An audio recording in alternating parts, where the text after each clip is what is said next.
When the walls of St. Luke's finally cracked, so did everything I thought I could hide. I'd crossed lines no intern should. Let him tear down every wall I'd built to protect myself from men like my father. Men like him. And now Marcus Hale, the man whose name could make or break me, stands on the edge of losing everything for a secret kiss that never should have happened. Reynolds is circling with his blurry photos and poisoned tongue. Claire is torn between saving her own skin or saving us. And I'm standing in a snow-choked alley outside the boardroom, pulse hammering, knowing one word from me could burn it all down. He wants me to walk away, to bury this heat between us like it never existed. But how do you forget the taste of a man's regret when it's mixed with a promise he's too scared to keep? I stepped off the Greyhound bus, my sneakers crunching against the icy Chicago pavement, my breath fogged in the January air, and my heart thudded with a mix of dread and adrenaline. At 22, I was a final-year medical student, chasing a residency spot at St. Luke's Hospital. Chicago was supposed to be my escape from the suffocating expectations of my family back in rural Ohio. My dad's voice still echoed in my head. "Don't screw this up, Ethan. You're not good enough to fail." I adjusted my glasses, pushed my sandy brown hair out of my eyes, and dragged my suitcase toward the hospital's looming glass facade. Inside, the sterile corridors buzzed with chaos. Nurses barking orders, gurneys rattling, phones ringing off the hook. I felt small, like I was drowning in the noise. My internship started today, and I was assigned to Dr. Marcus Hale's trauma unit. His name alone sent a shiver through me. Brilliant, ruthless, a legend who chewed up interns and spat them out. I'd heard the stories.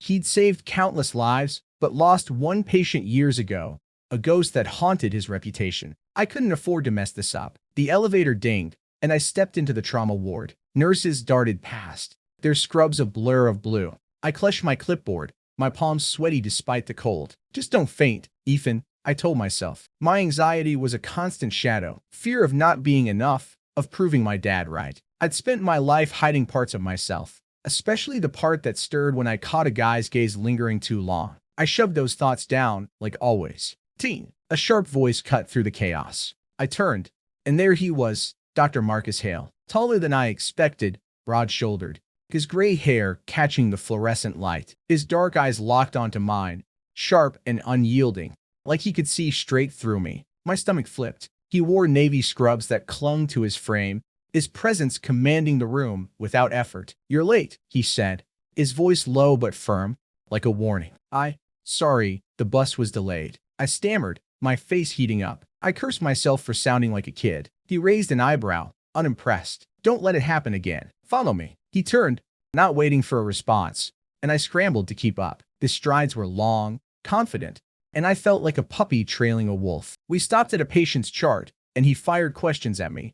Drug interactions, triage protocols, things I should have known cold. I answered, barely, my voice shaking. His gaze didn't waver, and I swore it lingered longer than necessary. "Acceptable," he finally said, tossing the chart onto the bed. "But you need to be faster. Lives don't wait for you to catch up." His tone wasn't cruel, just brutally honest. I nodded, my chest tight, hating how much I wanted his approval already. The day blurred into a marathon of emergencies, gunshot wounds, car crashes, a heart attack that had me running for a crash cart. I was clumsy, dropping a syringe at one point, and Marcus's sharp, focused cool made my ears burn. But then, during a chaotic code blue, I handed him the right tool before he asked. His eyes flicked to mine, a flicker of surprise in them, and my heart did something stupid, like it was starving for that tiny nod of acknowledgement. By evening, I was dead on my feet. I slipped into the break room for a coffee, my hands still trembling from adrenaline. That's when I overheard voices through the cracked door of the staff lounge. The kid's green, Marcus, a gruff voice said, "Dr. Reynolds," I realized, another senior surgeon. "You're wasting time babysitting him. He's got potential," Marcus replied, his voice steady but edged with something protective. "Unlike some, he's not here to play politics." I froze, my breath catching. He was defending me.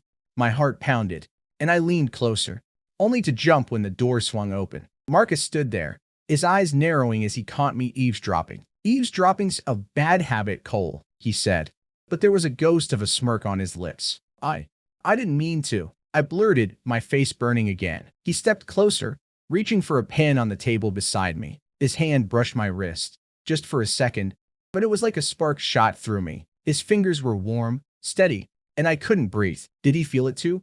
His eyes met mine, dark and unreadable, and for a moment, the world stopped. "Get some rest," he said, his voice softer now, almost gentle. "Tomorrow's worse." He walked away, leaving me clutching the pen he'd taken, my skin still buzzing, system tingling from his touch. I stood there, my heart racing, staring at the door he'd disappeared through.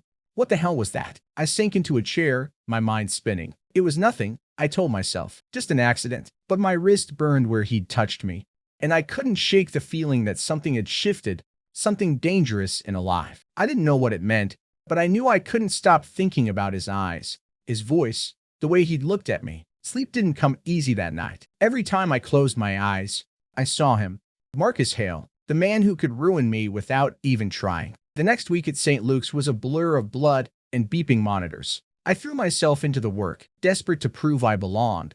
But Marcus was always there, a shadow I couldn't shake. Every shift, his presence pulled at me, his voice barking orders, his hands steady as he stitched wounds. I hated how my eyes kept finding him, how my pulse jumped when he said my name. I told myself it was just admiration, nothing more. But deep down, I knew I was lying. We were forced together constantly. Trauma didn't sleep, and neither did we. Late shifts meant hours side by side, passing instruments, checking charts, our shoulders brushing into chaos. Each touch was accidental, or so I thought, but it left me rattled. One night, we were stabilizing a car crash victim, blood everywhere, the room a storm of shouts and machines. Marcus grabbed my hand to guide it, pressing a gauze pad to a wound. His grip was firm, his fingers lingering a second too long. "Good," he murmured, his breath warm against my ear. I froze, heat crawling up my neck. He didn't seem to notice, already moving to the next task, but I couldn't focus for the rest of the code. Afterward, in the locker room, I splashed cold water on my face, trying to snap out of it. The doors swung open, and Marcus walked in, tugging off his blood-stained scrubs. His chest was broad, a faint scar running across his collarbone, and I looked away too fast, my face burning. "You held up well tonight," he said, tossing the scrubs into a bin. His voice was casual, but his eyes caught mine in the mirror. "Thanks," I mumbled, fumbling with my locker. "I'm still learning." "You're better than you think, Ethan." My name on his lips hit like a shot of whiskey. He stepped closer, grabbing a towel from the stack beside me. His arm brushed mine, and I swear he paused, just for a heartbeat, before pulling away. "Don't doubt yourself so much," he added, then left without another word. I stood there, my heart hammering, wondering if I'd imagined the weight in his gaze. The next day, Clara, the senior nurse, caught me in the hallway. She was sharp, confident, her dark curls pulled back tight. "You're surviving, Hale," she said, smirking. "Most interns crack by now." "Barely." I laughed, but her eyes narrowed, like she saw something I didn't. "Be careful with him," she said, lowering her voice. "He's intense, and you're impressionable." Her words stung, but I brushed them off, not ready to face what she might mean. That night, a snowstorm hit Chicago, trapping us in the hospital. I found Marcus in the break room, pouring coffee from a pot that smelled like tar. "Sit," he said, sliding a mug toward me. I hesitated, then took it, our fingers brushing as I did. The air felt charged, like static before a storm. "You don't talk much about yourself," he said, leaning back in his chair. His eyes were on me, steady, searching. "Why medicine?" I swallowed, my throat tight. "My dad's a doctor. Expects me to be one too. But I want to help people, not just check boxes." I surprised myself with the honesty. His gaze softened, and for the first time, I saw past his walls, a flicker of something raw, unguarded. "Expectations can crush you," he said quietly. "I lost someone once.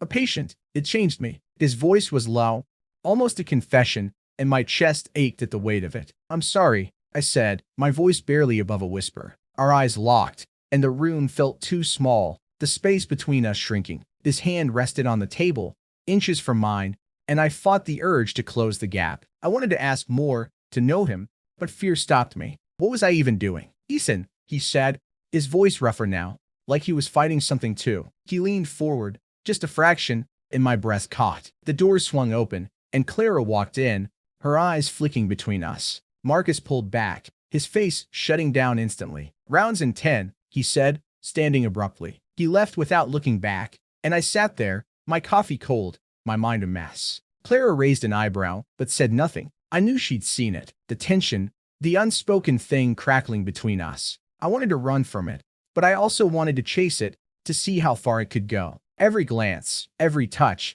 was pulling me towards something I wasn't sure I could handle. The hospital never slept, but the late shifts felt like a different world. Dim lights, hushed voices, the weight of exhaustion pressing down. I was 3 weeks into my internship, and Marcus was a constant pull. Like gravity, I couldn't escape. Every shift with him was a tightrope walk between duty and something else, something I didn't dare name. I told myself to focus, to be professional, but my body betrayed me. My pulse racing when he stood too close, my eyes lingering on the way his hands moved, precise and steady, during surgery. That night, a snowstorm had locked us in again. The trauma ward was quiet for once, the chaos of the day fading into a rare lull. I was in the on-call room, trying to catch a nap, when Marcus knocked. "Cole, you're needed," he said, his voice clipped but not cold. I followed him to his office, my stomach twisting. The hospital felt like a maze, but his office was a sanctuary, dark wood desk, a single lamp casting shadows, no windows to remind us of the storm outside. He closed the door, and the click of the lock felt louder than it should have. "Chart review," he said, tossing a file onto the desk. I nodded, sitting across from him, but the air was thick,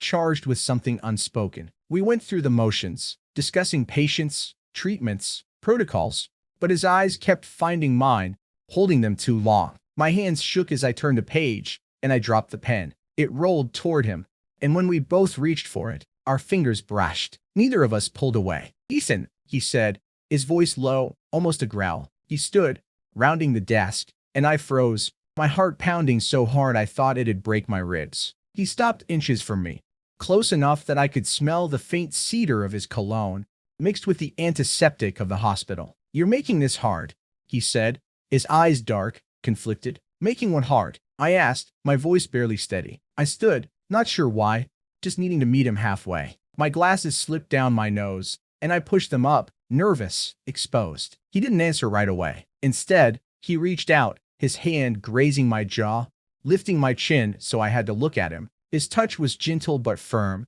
and it sent a jolt through me, like I'd been shocked. "You know what?" he said, his thumb brushing my skin, and I couldn't breathe. My mind screamed to pull away. This was wrong, dangerous, a line we couldn't cross, but my body leaned into him, betraying every rational thought. Then he kissed me, slow, tentative at first, like he was testing himself as much as me.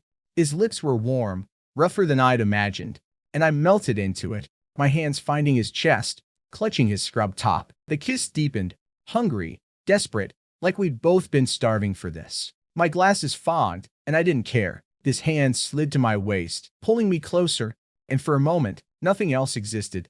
Just him, me, and this reckless, perfect heat. He pulled back first, his breathing ragged, his forehead resting against mine. "This is a mistake," he whispered, but his hands didn't let go.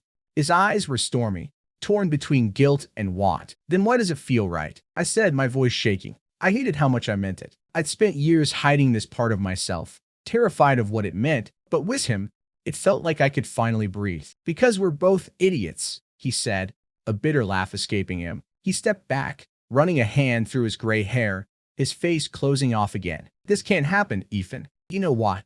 I did. He was my attending. He was older, established, with a career on the line. I was just an intern, a kid in his eyes, with everything to prove. But knowing didn't stop the ache in my chest, the need to pull him back. "I don't care," I said, reckless. "I don't care about the rules." "You should," he said, his voice hard now, but his eyes betrayed him, soft, wrath, like he was fighting himself as much as me. He turned away, grabbing the chart like it could anchor him. "Go.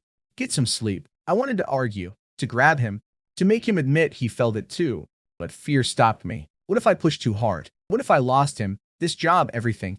I left, my lips still tingling, my heart a mess of want and dread. As I walked the empty corridors, I couldn't shake the memory of his touch, his taste. We'd crossed the line, and there was no going back. But what scared me most wasn't the kiss. It was how much I wanted to do it again. The kiss lingered like a bruise, impossible to ignore. Every shift, I felt Marcus's presence like a current pulling me under. We didn't talk about it, but the air between us crackled, charged with what we'd done. I caught his glances in the oar, his hand brushing mine when passing a scalpel, each touch a silent question.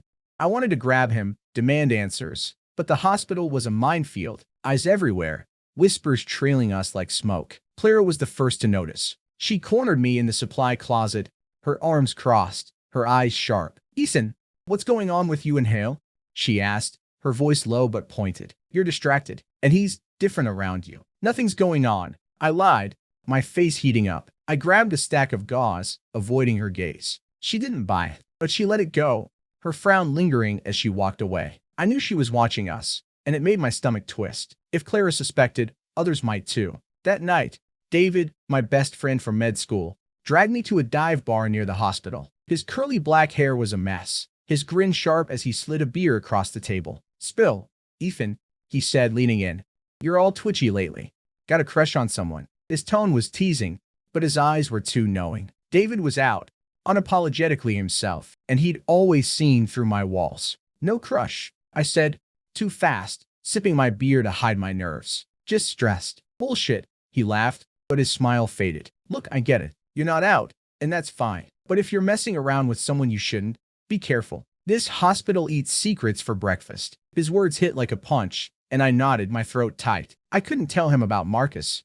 Not yet. The next day, everything unraveled. I was in the trauma bay, assisting Marcus on a gunshot victim. His hands moved with that same precision, but his jaw was tight, his eyes avoiding mine. We were mid-surgery when Dr. Reynolds stormed in, his face red, his voice cutting through the room. "Hail, a word." Now, Marcus didn't flinch, just nodded and stepped out, leaving me to finish suturing under Clara's watchful eye. I overheard them in the hallway, their voices low but venomous. "You're slipping, Marcus," Reynolds said. "Spending too much time with that intern. People are talking." My heart stopped. I gripped the suture needle, my hands shaking. Clara glanced at me, her expression unreadable, and I knew she'd heard it too. Later, in the break room, Marcus found me. He looked wrecked, his gray hair disheveled, his eyes dark with something like fear. "Ethan, we need to talk," he said, closing the door. His voice was low, urgent. "Reynolds is sniffing around. He's got a vendetta against me, and he'll use anything, anyone, to take me down." "What's he got?" I asked, my voice barely steady. My chest tightened, dread pooling in my gut. "Enough," Marcus said, his jaw clenched. "He saw us in the hallway last week. Too close. Too law. He's not stupid." He stepped closer, his hand hovering near my arm, like he wanted to touch me, but didn't dare. "We have to stop this. Whatever this is." "Stop," I snapped, my voice louder than I meant. "You kissed me, Marcus. You don't get to just—" I stopped, my breath hitching. His face softened, but only for a second before it hardened again. "I'm your attending," he said, his voice cold now, like he was trying to convince himself. "This was a mistake. You're young, Ethan. You don't need this kind of trouble. Don't tell me what I need." I shot back, my fist clenched. "I'm not a kid. I know what I want." The words spilled out, raw and reckless, and his eyes widened, like I'd slapped him. For a moment, we just stared, the air heavy with everything we weren't saying. The door burst open, and Clara stood there, her face pale. "Reynolds is with the board," she said, her voice tight. "He's got security logs, Marcus, and he's asking about you too." My stomach dropped. Security logs? Cameras? My mind raced to every moment. His hand on my wrist. Our late-night talks. That kiss in his office. Had someone seen? Marcus cursed under his breath, his hand raking through his hair. "Stay out of this, Clara," he said, but she shook her head. "I'm trying to help." "You idiot," she snapped. "But you're making it hard." She looked at me, her eyes softening but firm.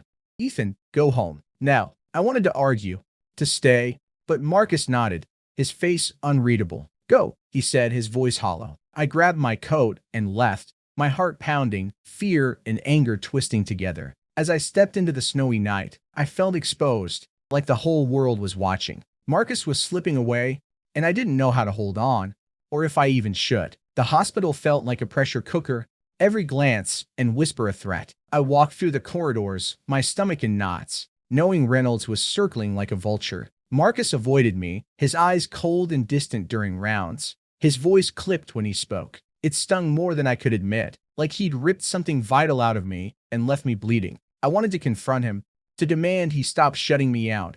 But fear kept me quiet. Fear of losing him, fear of losing everything. Clara pulled me aside in the cafeteria, her face grim. "Reynolds is escalating," she whispered, glancing over her shoulder. "He's got a meeting with the board tomorrow. He's hinting at inappropriate conduct. Ethan, you need to stay away from Marcus." Her words were a warning, but her eyes held pity, like she knew I was already too deep. I'm not doing anything, I lied, my voice shaking. She sighed, squeezing my arm. You're not as subtle as you think, she said, then walked away, leaving me with a sinking feeling. I couldn't focus, my mind replaying Marcus's kiss, his hands, the way he'd looked at me like I was the only thing that mattered. Now he was a wall, and I hated him for it almost as much as I wanted him. That night, a patient coded, a young guy, barely older than me, hit by a drunk driver. I was in the trauma bay, my hands trembling as I followed Marcus's orders. He was all focus, his voice steady, but we couldn't save him. The monitor flatlined, and Marcus called time of death, his face a mask. I felt like I'd been punched, my chest tight with failure. I fled to the courtyard, the cold air biting my skin, snow falling in heavy flakes. I sank onto a bench, my breath ragged, tears I didn't want burning my eyes. Marcus found me. Ethan, what the hell are you doing out here? He said, his voice sharp but laced with worry. He grabbed my arm, pulling me up, his grip firm. You'll freeze. Don't, I snapped, yanking my arm free. Don't act like you care now. The words spilled out, raw and angry. You kiss me, you pull me in, then you shove me away like I'm nothing. What am I to you, Marcus? A mistake? A fling? My voice cracked, and I hated how vulnerable I sounded. His jaw tightened, his eyes flashing. You think this is easy for me, he said, stepping closer, his voice low and fierce. I'm risking everything.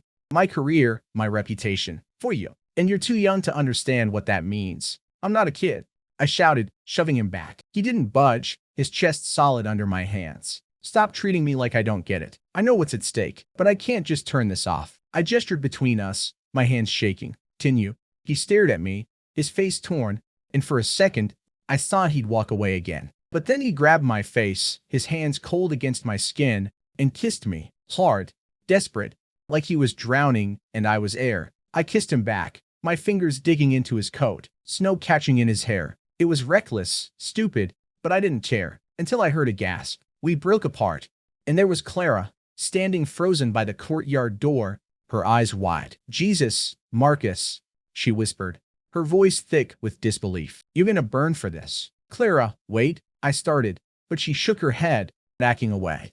I didn't see this, she said, her voice trembling. But Reynolds, well, he's got photos, Ethan, from the security cameras. You're both screwed. She turned and left, the door slamming behind her. My heart stopped. Photos? My mind raced. Our moments in the hallway, the break room, his office. How much had Reynolds seen? Marcus cursed, his hands balling into fists. This is my fault, he said, his voice low, broken. I should have stopped this before it started. Don't you dare, I snapped, grabbing his arm. Don't put this all on you. I wanted this too. My voice softened, pleading. Tell me you don't regret it. Tell me I'm not alone in this. He looked at me, his eyes raw, haunted. You're not, he said, barely a whisper. But that doesn't change what's coming. He pulled away, his shoulders slumping, and walked back inside, leaving me in the snow, my heart pounding with fear and defiance. I went home, my tiny studio apartment feeling colder than ever. David called, his voice tense. Ethan, words spreading. Reynolds is telling everyone you're Hale's pet project. You need to come clean or get out. I hung up, my hands shaking. I couldn't run, but staying meant facing a storm I wasn't sure I could survive. Marcus was pulling away, and I was falling apart, torn between fighting for him and saving myself. The hospital felt like a battlefield, every shift a minefield of glances and hushed rumors. Marcus was a ghost, avoiding me in the halls, his orders curt and professional. It was like the kiss in the snow never happened, but my skin still burned with the memory of it. I couldn't eat, couldn't sleep, my mind trapped in a loop of his hands, his voice, the way he looked at me like I was worth something. Now he was shutting me out, and it felt like betrayal, sharp and cold. Clara kept her distance, but her eyes followed me, heavy with worry. David wasn't so subtle. He cornered me in the locker room, his face tight with frustration. Ethan, you're imploding, he said, slamming his locker shut. Everyone's talking about you and Hale. Reynolds is out for blood. What the hell are you doing? His voice was loud, too loud, and I flinched, glancing at the door. Nothing. I lied, my voice thin. It's just rumors. Bullshit, he snapped, stepping closer. You're in love with him, aren't you? Jesus. Ethan, he's your attending. He's twice your age. This isn't some rom-com. It's your career. His words cut deep, and I shoved past him, my chest tight. He was right, but I couldn't admit it. Not when every fiber of me ached for Marcus. That night, a massive trauma case hit, a multi-car pileup on the freeway. The ER was chaos, blood and screams filling the air. I worked alongside Marcus, our movements synchronized despite the distance between us. His hands were steady, his voice calm, but I caught the strain in his eyes, the weight of something unspoken. When the last patient was stabilized, he grabbed my arm, pulling me into a supply closet, the door clicking shut behind us. "We can't keep doing this," he said, his voice rough, his hands still on my arms. His eyes were dark, tormented, like he was fighting a war inside himself. "Reynolds has evidence, Ethan, photos, timestamps. He's presenting to the board tomorrow. I'm done. Then let me fight with you," I said, my voice breaking. "I'm not letting you take the fall alone." I stepped closer, close enough to feel the heat of him, the faint cedar of his cologne. "I need you to be honest with me, Marcus. What am I to you?" He looked away, his jaw tight, and for a moment, I thought he'd push me away again. But then he grabbed my face, his hands trembling, and kissed me, slow, deep, like he was pouring everything he couldn't say into it. I clung to him, my fingers digging into his back, the world narrowing to just us, just this. It wasn't like the first kiss, all heat and impulse. This was raw, vulnerable, a confession in every touch. He pulled back, his forehead against mine, his breath uneven. "I lost someone once," he said, his voice barely above a whisper. "Not just a patient, someone I loved. I swore I'd never let anyone in again. Then you showed up, and you broke me open, Ethan." His words hit like a tidal wave, and I felt tears prick my eyes. He'd been carrying this guilt, this fear, and I'd never known. "I'm not him," I said, my voice fierce. "I'm here, Marcus. I'm not going anywhere." I kissed him again, softer this time, my hands framing his face. His guard was down, his walls crumbling, and for the first time, I saw him, not the untouchable surgeon, but the man who was scared, just like me. The door rattled, and we sprang apart, my heart racing. Clara stood there, her face pale but resolute. "Board's meeting now," she said, her voice tight. "Reynolds is pushing for your suspension, Marcus. He's got the photos." She looked at me, her eyes softening. "Ethan, you don't have to do this, but if you're in, you need to move fast." Marcus shook his head. "Stay out of it, Ethan. This is my fight." "No," I said, my voice steady despite the fear clawing at me. "It's ours." I turned to Clara. "What do we have on Reynolds?" She hesitated, then handed me a folder, evidence of his own mistakes, buried malpractice reports she'd dug up. It was a long shot, but it was something. I followed Marcus to the boardroom, my pulse pounding. He tried to stop me, his hand on my shoulder, but I shook him off. "I'm not letting you do this alone," I said, and for the first time, I saw something like pride in his eyes. We walked in together, the board's eyes on us, Reynolds smirking from his seat. I didn't know if we could win, but standing there, with Marcus beside me, I knew I'd fight for him, for us, until the end. The boardroom meeting was a blur, a storm of accusations and cold stares. Reynolds laid out his case, his voice dripping with venom as he presented grainy photos. Marcus and me in the hallway, too close, too long. My stomach churned, but I stood tall, clutching Clara's folder like a lifeline. Marcus tried to take the blame, his voice steady as he admitted to unprofessional conduct. But I cut him off, slamming the folder on the table. "Reynolds has been hiding malpractice," I said, my voice shaking but clear. "Check the records." The room went silent, and Reynolds' smug grin faltered. The board postponed their decision, but the damage was done.